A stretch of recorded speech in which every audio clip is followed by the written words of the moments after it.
네, 반갑습니다. 저는 순환기내과에서 근무하고 있는 김학영이라고 합니다. 첫 번째 이 주제로 고혈압에 대해서 한번 살펴보도록 하겠습니다. 자, 우리 혈압이란 무엇인가 하면은요, 여러분들 여기 심장 뛰는 거 보이시죠? 심장은 단 몇 초도 안 쉬고 계속 평생 이렇게 일을 열심히 하고 있습니다. 그래서 심장이 이렇게 일을 하면서 하는 일이 혈액을 우리 몸으로 머리끝부터 발끝까지 이제 뿜어주는 거거든요. 이게 심장에서 나온 혈액이 이 혈관을 타고 갈 때 그 혈관에 미치는 압력, 이걸 우리가 혈압이라고 합니다. 그래서 일정 압력이 유지가 돼야 머리끝부터 발끝까지 혈액 순환이 잘 되겠죠. 자, 혈압이 왜 중요한가? 이렇게 압력이 낮으면 우리가 혈액 공급이 제대로 안 되겠죠. 혈액이라는 건 거기에 영양분뿐만 아니라 산소 이런 게 있기 때문에요. 영양분과 산소를 우리 몸이 일할 수 있도록 각 장기에다 배달을 해줘야 됩니다. 그리고 그 각 장기에서 쓰고 남은 노폐물들 그걸 또 다시 혈액이 이걸 다 가지고 와야 됩니다. 가지고 와서 또 우리가 배출을 해야 되기 때문에요. 근데 그런 과정을 우리가 하려면 일정한 압력을 가지고 혈액이 우리 몸 구석구석으로 다 전달이 돼야 되거든요. 그래서 우리가 이제 혈압이라고 합니다. 그래서 혈압이 이런 전신에 장기에 산소나 영양분을 제대로 공급하기 위해서는 일정한 압력으로 혈액이 보내져야 되기 때문에 혈압이 상당히 중요하다고 할 수 있겠습니다. 일반적으로 혈압이 낮으면 상당히 위험한 겁니다. 예, 그러니까 일반적으로 그냥 여러분들 중에서도 어르신분들 중에서 혈압약을 안 드시지만 혈압이 낮으신 분들이 계시거든요. 네, 그런 분들은 오히려 건강하신 거고요. 제가 말씀드리는 거는 이렇게 장기로 혈액을 제대로 못 보낼 정도의 압력, 낮은 압력이 되면 위험한 상황이 되고 그거는 이제 중환자실에 입원해야 되는 경우입니다. 그래서 우리가 사람이 죽을 때 심장 박동이 멈추기 전에 혈압이 떨어지는 게 보통입니다. 그래서 우리가 혈압 올리는 승합제라든지 이런 걸 쓰기 위해서 중환자실에 입원해야 되는 거죠. 근데 이 혈압이 또 오히려 높으면은요,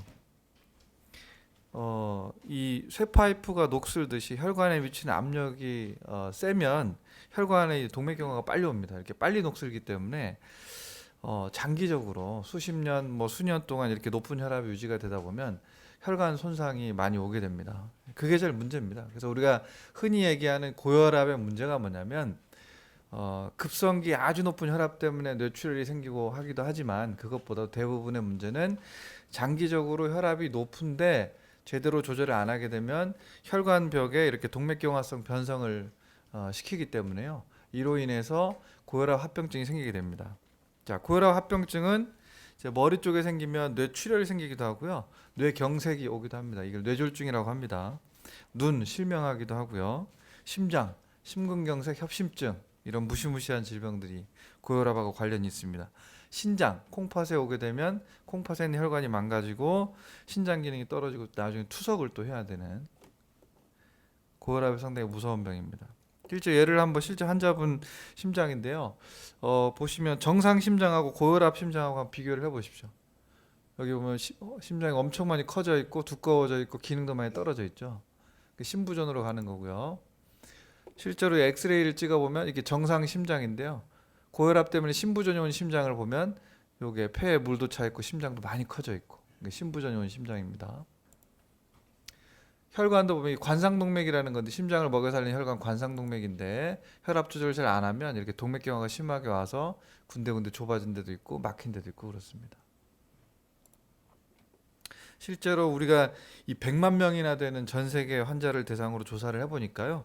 혈압이 115인 사람하고 135, 155, 175인 사람하고 비교를 해봤더니 혈압이 115인 사람에 비해서 혈압이 155가 되면요 실제 심혈관 질환 합병증으로 인해서 사망할 가능성이 4배나 더 높답니다.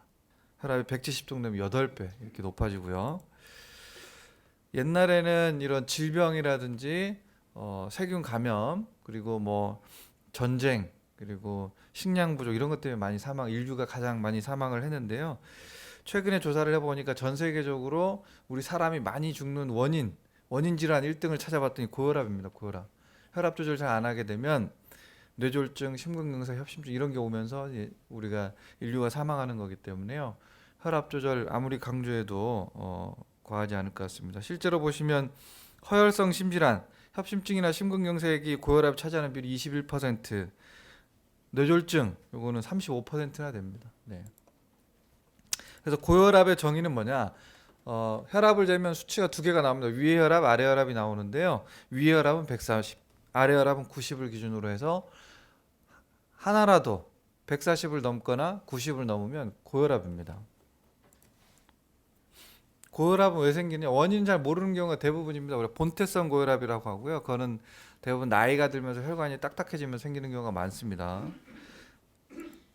하지만 일부 이제 젊은 사람들 갑자기 혈압이 높아졌다든지 평소에 혈압이 조절이 잘 되다가 또 갑자기 안 된다는 이럴 때는 우리 몸 안에 다른 변화가 생겼을 수도 있습니다. 그래서 우리가 여러 가지 검사를 하는데요. 뭐 암이 생겼다든지 혈관이 어디가 좁아졌다든지 이런 게 있을 수 있기 때문에 그런 경우에는 이제 검사를 좀 할 수도 있습니다.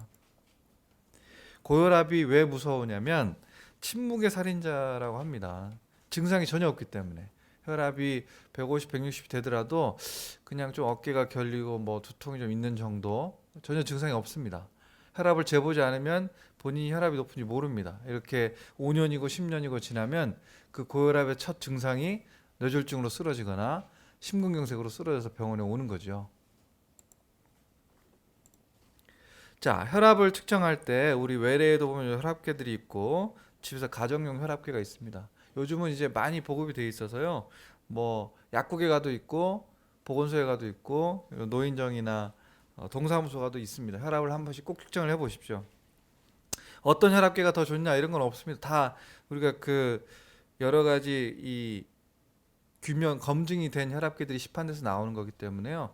어떤 혈압계를 쓰지로 상관은 없는데 이 손목 혈압계는 가급적 우리가 권장하지 않습니다. 부정확하기 때문에 손목 혈압계는 가급적 이제 권해드리지 않고 이 팔뚝에서 재는 그런 혈압계를 가급적 사용하시는 게 좋습니다. 자, 그러면 고혈압 140에 90이라고 그랬는데 어느 날 쟀더니 150이 나왔다. 나 고혈압이 이게 절대 아닙니다. 여기 보시면 하루에도 혈압이 들쭉날쭉 하잖아요. 그렇죠? 뭔가 스트레스를 받을 때 혈압이 막 170으로 올라갈 수 있습니다.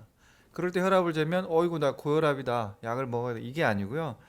항상 혈압을 반복적으로 측정을 해봐야 되고 평균 혈압이 중요합니다. 예. 그리고 일반적으로 혈압을 잴 때 긴장해서 이제 배기효과 때문에 혈압이 높게 측정되는 게 대부분이기 때문에요. 낮으면 낮을수록 그게 본인 혈압이라고 생각하시면 됩니다. 언제 쟀더니 120인데 언제 재면 130이다 그러면 120이 본인 혈압이에요. 혈압을 재실 때는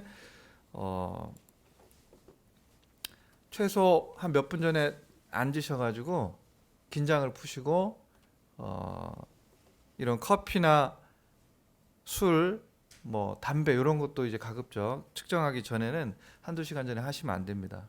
그래서 아침에 주로 이제 집에서 재실 때는 아침에 일어나서 화장실을 다녀오시고 화장실 안 가시면 방광에 소변이 차 있으면 혈압이 높게 측정이 됩니다. 그래서 화장실을 다녀오시고 식탁에 앉아서 의자가 있으면요 의자를 등을 의자에 딱 붙이고 측정을 하게 됩니다. 그래서 반드시 화장실을 다녀오시는 게 상당히 중요하고요. 처음 혈압을 쟀을 때 높게 나온다 그러면 한 5분 10분 좀 쉬셨다가 다시 한번 재시면 되고 또 주무시기 전에 또 한번 재시면 좋습니다. 혈압 재는 자세 중요합니다. 이렇게 누워서 재셔도 안 되고요. 팔을 심장 높이에 이렇게 올려놓고 식탁에서 의자를 주로 이제 등받이가 있는 의자를 사용하시는 게 좋습니다. 등받이에다가 등을 딱 붙이셔서 바른 자세로 이렇게 측정을 하시게 됩니다. 그래서 고혈압을 진단할 때 아까 제가 140에 90이라고 말씀을 드렸는데요. 이게 한 번 측정해서 절대 고혈압이라고 하지 않습니다. 반복적으로 계속 우리가 시간을 가지고 측정을 했을 때 평균 혈압이 위의 혈압이 140을 넘거나 아래 혈압이 90을 넘게 되면 우리가 정의상 고혈압이라고 합니다. 그래서 이런 올바른 혈압 측정법을 잘 인지하시고 혈압을 측정해 보시고 혈압이 계속 높게 측정된다 그러면 병원을 방문하시는 게 좋습니다. 병원에 오시면 이제 치료는 혈압이 얼마나 높냐, 이 고혈압이 높은 것 때문에 얼마나 우리가 장기 손상이 발생할 것인가, 뇌졸중이나 심근경색 얼마나 잘 생길 것인가, 이런 걸 우리가 판단을 합니다. 여러 가지 검사도 하고. 그래서 혈압이 많이 높지 않다 그러면 생활요법 먼저 합니다. 보시면 뭐 혈압이 한 140, 150 언저리인데 혈압약을 한 번도 복용해 보신 적이 없고 그러면 생활요법을 권해드리고요. 그래도 혈압이 잘 조절이 안 된다 그러면 한 3개월 정도 생활요법 해보고 조절이 안 된다 그러면 혈압약을 보통 복용하시게 되고, 근데 처음에 혈압을 쟀더니 160을 넘어간다, 혈압이 높을 때, 많이 높을 때는 바로 이제 혈압약을 또 복용하기도 합니다.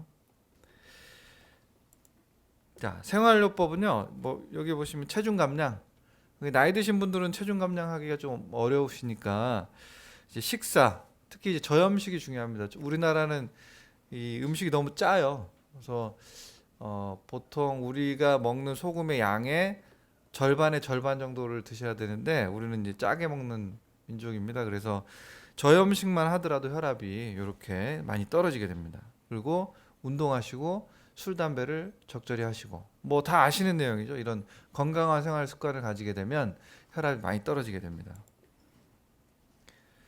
운동은요, 매일매일 한 30분 이상 하시는 게 제일 좋은데, 운동의 이제 강도는, 옆 사람과 이제 대화를 하기 조금 힘들 정도의 강도로 하시는 게 좋습니다.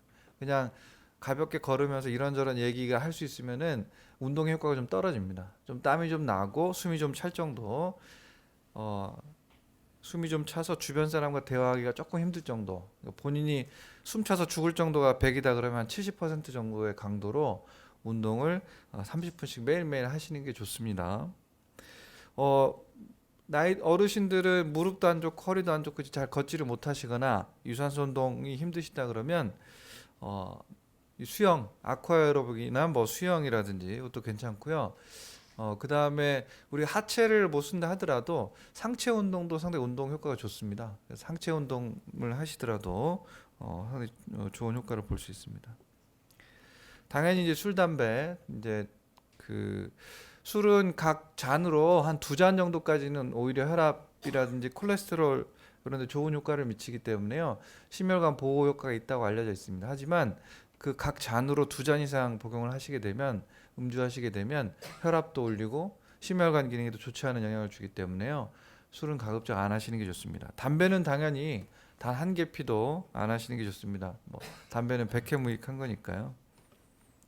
또 하나, 이렇게 스트레스 받으면 혈압 올라갑니다. 스트레스 받으면 교감신경이 항진되면서 혈관을 수축시키기 때문에 혈압이 많이 올라갑니다. 여러분 스트레스 받았을 때 혈압을 재보시면 혈압이 많이 올라갑니다. 그렇기 때문에 스트레스, 과로 이런 가급적 피하시는 게 좋습니다. 그래서 우리가 혈압을 낮추기, 고혈압을 치료하기 위해서 혈관 건강 수칙이 있는데요. 체중을 적절히 유지해야 되고, 금죽, 금연, 그다음 신체 활동, 운동을 많이 하셔야 되고, 싱겁게 먹는 거 중요합니다. 이런 그 고기, 또 이제 붉은색 띠는 그런 육고기보다는요, 등푸른 생선, 그리고 야채나 과일 이런 걸 주로 드시는 게 좋고, 스트레스를 안 받으시는 게 좋습니다. 그리고 중요한 게 혈압을 주기적으로 좀 재보셔야 됩니다. 적어도 본인 혈압이 정상이다 그러면 몇 개월에 한 번 정도는 체크를 꼭 해보십시오. 병원에 오면 이렇게 혈압약 많이 나와 있습니다. 요즘 나온 혈압약들은 부작용도 덜하고 하루 한 번 복용해서 효과도 좋기 때문에, 물론 약을 드실 필요가 없는데 혈압약을 드시면 안 되겠죠. 약이라는 게 항상 부작용도 있고 하기 때문에. 하지만 우리가 여러 가지 생활요법도 해보고 함에도 불구하고 혈압이 높다 그러면 혈압약을 드시는 걸 너무 부담스러워하지 마십시오. 네. 그래서 이렇게 고혈압을 치료하게 되면은요, 당뇨병을 치료하게 되면 우리가 심혈관 위험성을 10%나 20% 정도 낮출 수 있습니다. 그런데 고혈압을 이렇게 치료를 하면은요, 뇌졸중은 한 50%까지 예방을 할 수가 있습니다. 네. 그리고 집에서 혈압을 본인이 쟀을 때는 혈압이 높지가 않은데 병원만 오면 이렇게 혈압이 올라가는 게 이제 배기고혈압이라는 겁니다. 병원 오시면 괜히 긴장되고 하기 때문에 혈압이 이제 올라가는 건데요. 이런 경우도 그냥 병원에서 집에서 재는 혈압이 똑같이 낮은 분들에 비해서는 앞으로 고혈압이 발생할 가능성이 높기 때문에 이분들도 주기적으로 혈압을 재면서 좀 잘 봐야 됩니다. 그래서 지금 이렇게 혈압이 높은 거를 빨리 인지를 해야 됩니다. 침묵의 살인자라고 아까 말씀드렸다시피 증상이 전혀 없기 때문에 혈압을 본인이 안 재시면 모릅니다. 근데 혈압 재는 거 누구나 다 손쉽게 할 수 있기 때문에 혈압을 한 번씩 꼭 재보시고 혈압이 140에 90을 반복적으로 넘는다. 본인이 편안한 상태에서 혈압을 쟀는데 140에 90을 계속 넘는다. 며칠 쟀더니 계속 넘더라 그러면 꼭 이제 병원을 방문하셔가지고 의사와 상담을 하셔야 됩니다. 혈압이라는 게 지금 높은 상태에서 조절을 안 하면요, 혈관벽의 압력이 이렇게 커지면서 언제 이게 터질지 모릅니다. 혈압이 높아서 혈관에 문제가 생겨 터져서 나타나는 게 바로 뇌졸중이나 심근경색, 아주 치명적인 거기 때문에 그 전에 간단하게 혈압을 측정해 보면 이런 걸 사전에 우리가 예방할 수 있거든요. 그래서 다시 한번 강조드리지만 싱겁게 드시는 거, 운동을 적절하게 하시는 거, 술, 담배 조절하시는 거, 그리고 더 중요한 게 혈압을 규칙적으로 한 번씩 재보시는 거. 이게 중요하다고 할 수 있겠습니다. 네, 경청해 주셔서 감사합니다.